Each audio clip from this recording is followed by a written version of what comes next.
Our next beautiful guest is Sushi. Sushi is a Lynx Point Siamese mix, and despite her small size, Sushi is actually 2 to 3 years old. So if you're looking for that eternal kitten, then Sushi might be a good fit for you. Like Mama before her, she's a little bit shy and takes a little bit of time to warm up.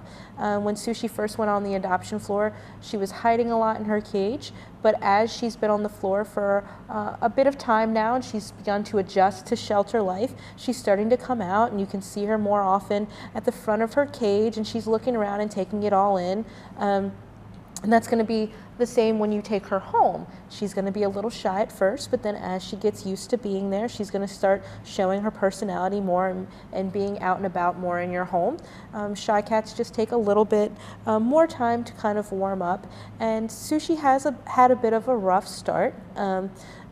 She came to us because she was found at a home where the family had moved, and so either they were left behind in the move, or they kind of took to that space after. But she and some other cats that we have here at our facility were found in an abandoned house. So she needs a lot of loving to kind of get used to being back in a loving home and feeling safe, and like she can show her true personality. She's very sweet. As you can see, she's looking around, she's kind of curious, and she's going to make a great pet when you have the time to invest.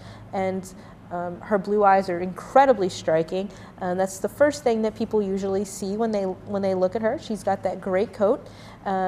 We get most of our animals that come in are those domestic breeds of cats, the short hairs, long hairs, medium hairs. So Sushi is kind of a unique animal on the floor right now in that she's that Lynx Point Siamese mix, and she will come right down to, as I mentioned, she's shy, but if you give her, 60 seconds to just stand there at the front of her cage, she'll come down, she'll be inquisitive and curious about who you are, and maybe she's looking to get petted and get played with and all of those things that cats like. Just takes her a little bit more time. We did notice that once when she was spayed that she was missing some bottom teeth, but that's not a big deal. And she has had some issues with a little bit of diarrhea, which could be stress related. So when you take your animals home, we suggest that you do this for all the animals. You want to take note of what we've been feeding them here in the shelter, and then transition them to new foods once you get them home. This is Sushi, and she's looking for her new home here at Frederick County Animal Control and Pet Adoption Center.